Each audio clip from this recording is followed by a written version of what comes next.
La semana pasada, Carlos, hablábamos de cómo se veía el gobierno a un año de la elección. ¿Cómo se ve la oposición a un año de la elección? Vamos pasando por los distintos sectores, pero empecemos con la oposición. ¿Cómo ves a la oposición? Me parece que la oposición fue noqueada hace un año, ¿no? Si haces el símil de una pelea de box, a la oposición la noquearon, la tumbaron, la tiraron al piso, le abrieron la ceja, le hincharon el ojo. Y a un año de distancia, 365 días más tarde, este boxeador, que es la oposición, frente a un López Obrador que está de pie con su 65% de popularidad, todo musculoso, la oposición sigue tirando golpecitos así que no impactan en el cuerpo del otro, se distrae con todas las fintas que le pone el boxeador de enfrente y sencillamente no existe, no está dando pelea. Me refiero fundamentalmente a los partidos políticos de oposición, a la oposición formal. Porque yo no descarto... PAN, PRI, PRD, Movimiento Ciudadano. ¿Paso rápido por ellos? Sí, rápido. PRI nos acaba de demostrar que no ha entendido nada. No entendió nada. El proceso de elección de Alejandro Moreno, todo apunta que irá para allá, trae todos los vicios del PRI de toda la historia. Ya le tocará a él, una vez que llegue, definir qué tipo de relación va a querer establecer con el presidente López Obrador, si va a querer seguir siendo una oposición leal. El PAN, sus dos principales figuras están fuera del PAN, está por cumplir 80 años de existencia, una derrota brutal en el 2018, en el 2019 pierde 2 gubernaturas emblemáticas y no encuentra una narrativa. Se ha instalado en decirle no a López Obrador, pero no ha podido decirle sí a los mexicanos, es decir, ¿a dónde te quiere ver? El PRD está en peligro de extinción, literalmente hay más vaquitas marinas que legisladores del PRD, con eso lo digo todo. Y Movimiento Ciudadano. Movimiento Ciudadano, que tenía el impulso fuerte de Enrique Alfaro al arranque del sexenio como gobernador de Jalisco, siento que ha perdido narrativa, ha perdido impulso, ha perdido fuerza y ha perdido relevancia. ¿Qué explica eso, Denis?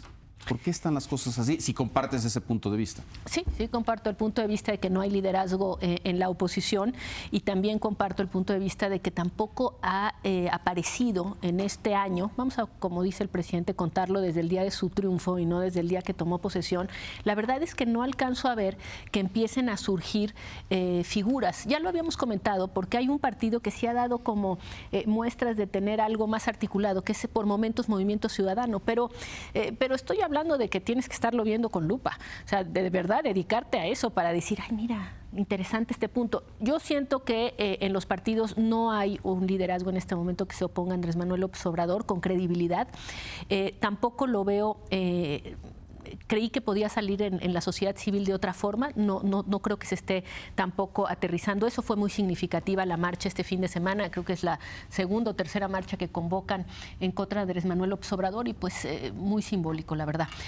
Creo que el punto central es este tema de por qué, es decir, por qué no... A pesar de que evidentemente hay un grupo que no está de acuerdo con lo que hace Andrés Manuel López Obrador y que ese grupo tiene un número significativo, ¿por qué no ha encontrado la forma institucional de manifestarse? Leopoldo, lo tendremos que ir viendo. Yo creo que el golpe fue muy fuerte. La pérdida de legitimidad que sufrieron juntos a partir, además hay que recordar, de esta unión en el Pacto por México, la pérdida de legitimidad de los partidos en general, de estos en concreto, la pérdida de legitimidad incluso del sistema, de que ese sistema podía entregar buenos resultados y ser incluyente.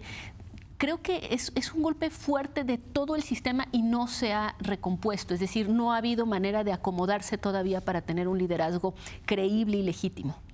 Porque lo que sí sabemos, René, es que el PAN sabe ser oposición y el PRI ha sido oposición. Y por cierto, cuando perdió la presidencia en el 2000, pues fue una oposición bastante exitosa, al menos en las cámaras.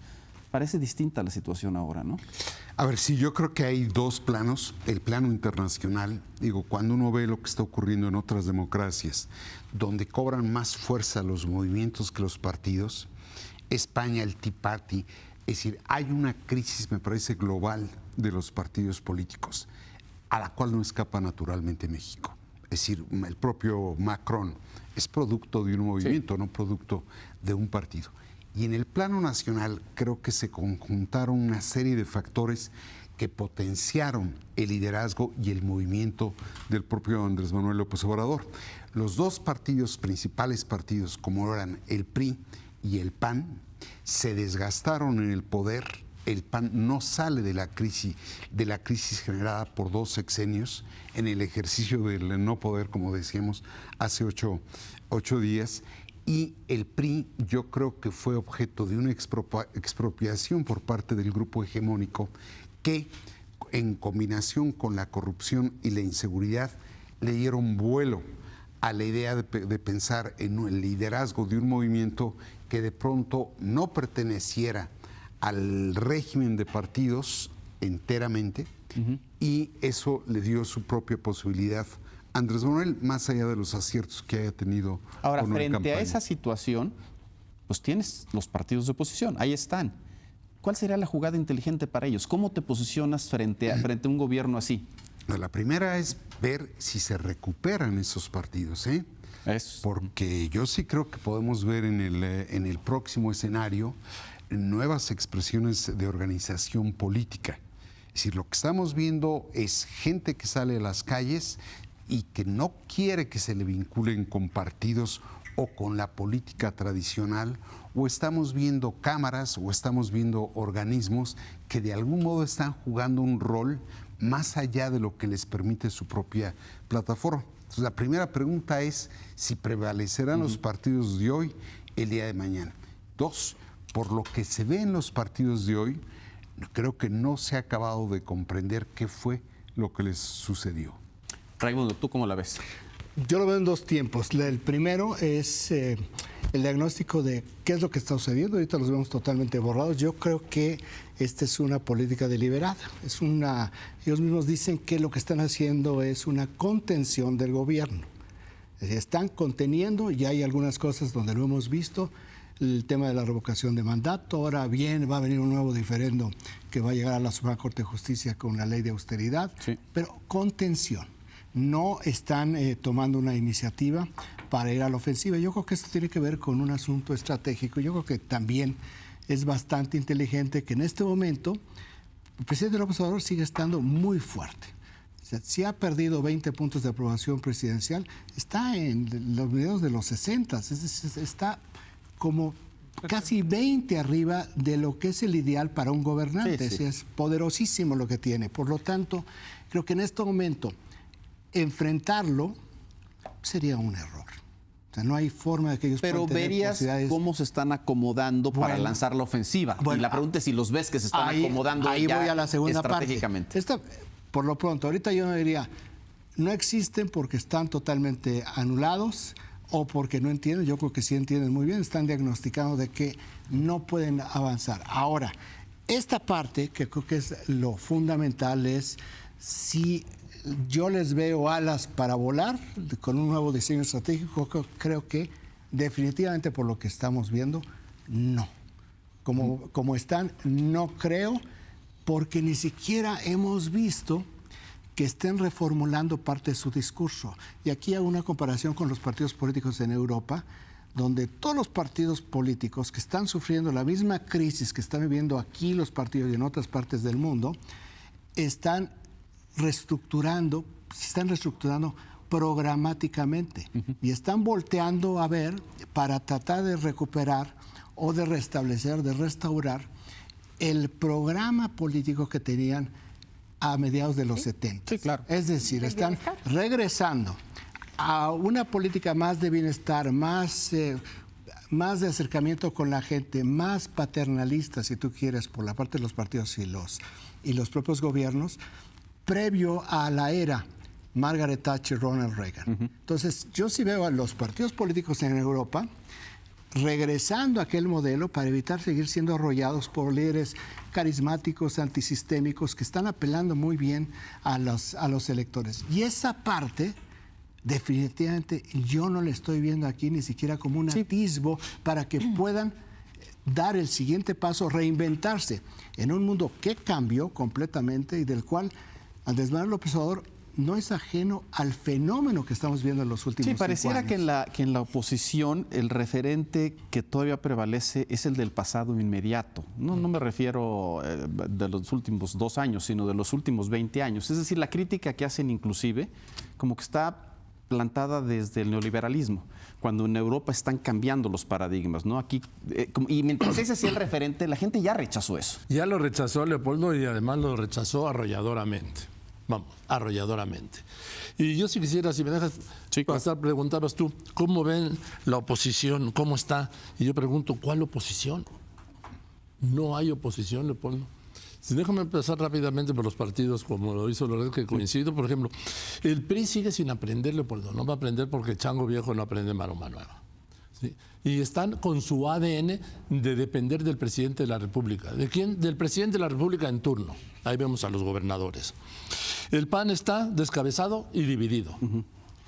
El PRD en la etapa terminal.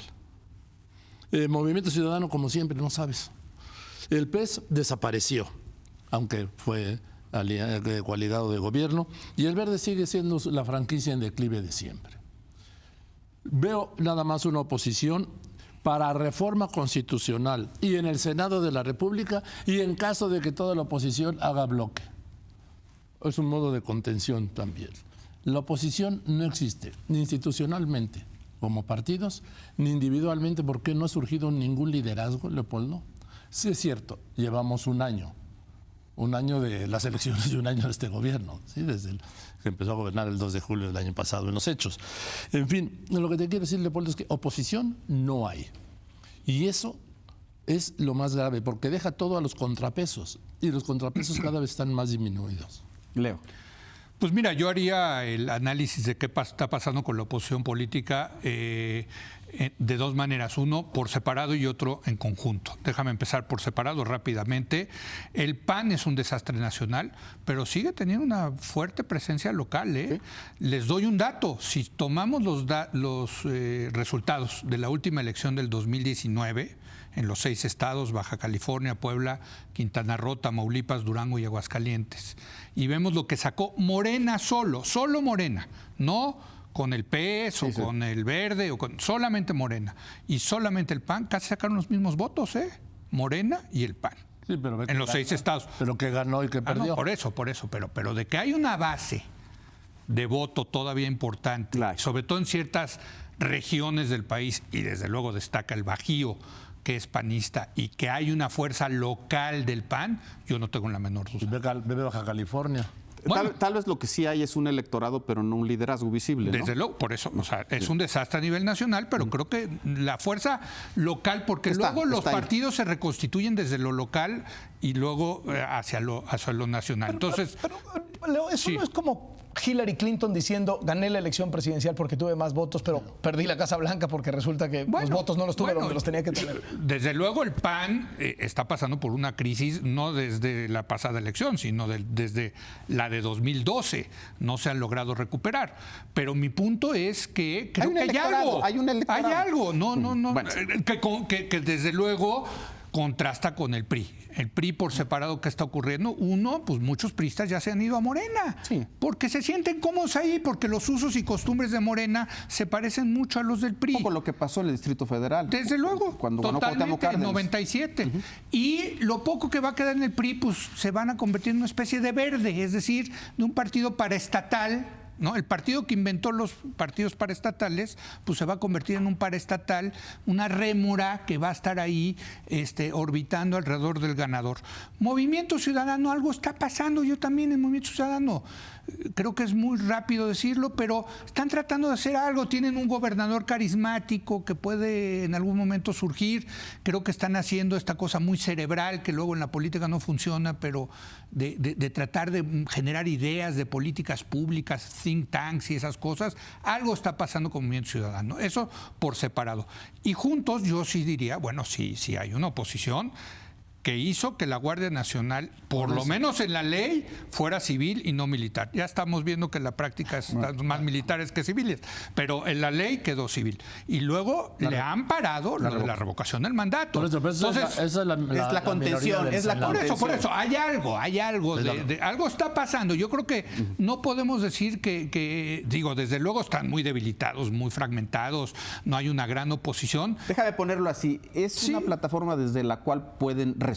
No. Bueno, yo creo que desde lo local sí. Yo creo que el PAN se hizo un partido nacional desde lo local y el PRI regresó al poder desde lo local. A ver, tenía su comentario primero y después tú. Sí, no creo que puedan resurgir tal como están, y en eso coincido más bien con Raimundo en el sentido de que tienen que cambiar. Y nada más déjame ponerlo así. ¿Qué significaba el PRI?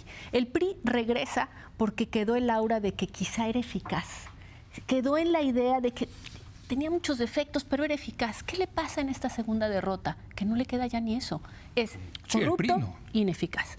A mí me parece que, creo que la política a veces es muy sencilla, son pequeñas cosas. ¿Qué significaba el PAN?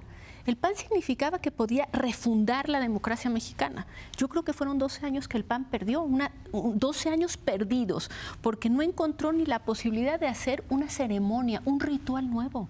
Lo hablábamos la semana pasada sobre la capacidad que ha tenido Andrés Manuel López Obrador de fundar eventos, símbolos. En el caso del PAN, llegó al poder y se acomodó de una manera extraordinaria en una estructura que le había dejado el PRI. Descubrió incluso que era muy agradable tratar con los sindicatos que le había dejado el PRI. Me parece que los 12 años perdidos a nivel federal del PAN, pues le cuestan, por más que tenga cuestiones locales. No tienen tarjeta de presentación ni uno ni el otro. Sí pueden seguir ganando en lo local, como dice Leo, pero porque han tenido gobiernos local, pero a nivel nacional van a regresar proponiendo qué después. Pues depende cómo le vaya al gobierno de Yo creo Obrador. Que la salida, es un desastre. Pero por eso creo que la salida sí está en el replantear qué es lo que vendes.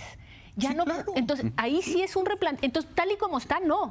No, tal y como está, no. Que tienen que encontrar una nueva narrativa, un nuevo liderazgo. Todo nuevo. Sí, desde luego. A ver, no podemos desdeñar lo que ha logrado la oposición en el Senado, toda junta. Sí. Pero también toda junta pierde identidad y pierde la capacidad de capitalizar en votos, que es a fin de cuentas lo que quieren, esos éxitos. Es decir, ¿a quién le vas a atribuir el éxito de haber dejado, por lo menos en papel, que la Guardia Nacional no sea militar? Al PAN, al PRI, al PRD, a MC, ¿no? Entonces, las victorias terminan ahí diluidas. ¿Y qué tienes en cambio? Tienes una oposición que prácticamente muerde todos los anzuelos que hay en el estanque.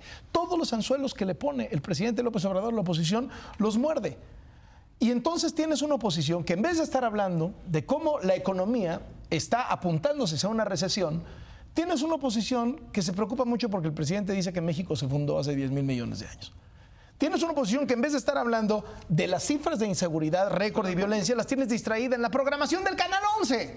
Sí. ¿No? Tienes una oposición que está rasgándose las vestiduras porque el presidente un día amaneció con ganas de que España se disculpara por lo que hizo Hernán Cortés, y se les olvida que los proyectos, megaproyectos de este gobierno están parados porque no cumplen con los requisitos. Entonces, por clavarse en morder todos los anzuelos, me parece que pierden el discurso de fondo. Y en ese sentido, lo único que veo como posible, yo soy de los que piensa, soy de la corriente de los que piensa, que a López Obrador le hace falta un López Obrador, le hace falta una figura de liderazgo que, como él lo fue durante 18 años en este país, lo traiga cortito. Y que tenga, pues sí, una popularidad. Y que naturalmente incluso de los partidos. Exacto. Pero no A ver, necesariamente Carlos, puede salir no del necesariamente, empresariado, estoy de de la acuerdo. sociedad civil, Raimundo. de muchos lugares. ¿Me dan la oportunidad? Claro. Faltaba más. No, yo creo que si nosotros le prestamos realmente atención y le metemos energía, inteligencia emocional y racional al diputado que pide que dentro de la ley de austeridad se permita tomar cerveza, pues entonces el problema no es de ellos, sino de nosotros.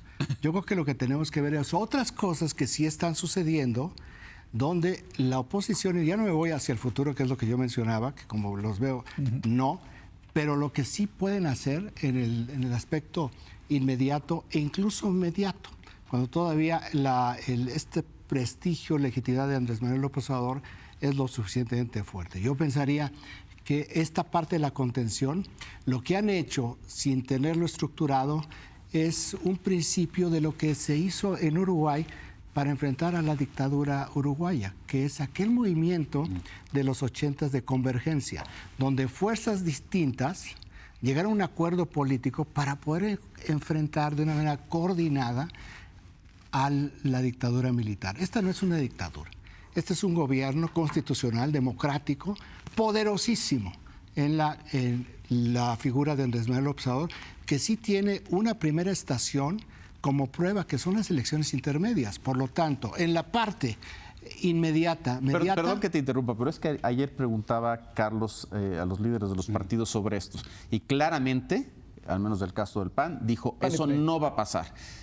Vamos a hacer alianzas legislativas de contención, pero no electorales. Bueno, alianzas legislativas sin una alianza electoral se están liquidados. Si no se ponen de acuerdo y revisan perfectamente por distrito quién tiene posibilidades, en qué distrito. Creo que eso no va a pasar. Bueno, pero es un mapa de navegación que les permite llegar que les podría permitir llegar a la elección del 2021, cuando menos en una situación de fuerza distinta. Si no logran pasar de manera más o menos exitosa, es decir, exitosa es que no desaparezcan y que ganen posiciones. El 2021, pues entonces que se olviden, porque los 24 años que dijo Gurría aquí va a estar el PRI, van a ser los 24 años de... Ahora, René, yo supongo que necesariamente hay un segmento de la sociedad, digamos clases medias y altas, que necesitan una voz. La derecha, vamos a llamarle así, el centro derecha, la derecha, pues la tienen que encontrar en alguien, o en algún partido, en algún liderazgo. ¿Eso necesariamente sucederá en algún momento? ¿O piensas que podemos llegar así como estamos ahorita hasta el 24? A ver, yo creo que en efecto hay ya en ciernes una resistencia al gobierno López Obradorista, pero que no acaba de articularse. Yo supongo que saldrá algún liderazgo. De hecho, hay algunos que despuntan ya desde cámaras o desde... cámaras, quiero decir. René, digo, veo un poco la postura de Gustavo de Hoyos. Sí, claro, exactamente. Sí. Pero el punto delicado es si no va a ser ese liderazgo producto de una desesperación. Y veamos lo que pasó en Brasil, que eso es en extremo delicado. Pero has planteado una serie de cosas muy interesantes. Yo creo que hay cierta resistencia de la oposición partidista a entender que aquí no fue un cambio de gobierno, sino que es un gobierno de cambio. E incluso resisten modificar aquellas cosas que pervirtieron su función. ¿A qué me refiero? A las prerrogativas en concreto. Es decir, asegurado un monto de dinero, no están llevando a cabo ningún tipo de acción política. Tienen pronunciamientos políticos, pero no tienen acción política. El lunes pasado el presidente, en las definiciones que hace, él dice que política, entre otras cosas, es acción y pensamiento. Estos están instalados en la opinión y en el salón, pero no hay una reactivación de ella. Y luego dices una cosa muy interesante, es decir, a fin de cuentas, lo que revela lo ocurrido en México y en otros países es que hay un agotamiento del modelo neoliberal. No digo que hay que descartarlo ni desecharlo todo, pero que sí exige ya un ajuste, un reajuste. No lo están viendo los partidos. Y por el contrario, siguen metidos en la disputa del grupo hegemónico que se debe de quedar con el control político, con las prerrogativas, pero no logra articular la acción del partido a partir de la expresión multipolar de su grande o pequeño poder. Cuando uno ve que los gobernadores del PRI se mueven al margen del partido en la elección del primer dirigente deslegitimado desde su origen, uno se queda de 6. Cuando uno ve los gobernadores del PAN discrepando de la dirección del PAN y actuando de un modo distinto, uno dice, a ver si se reponen.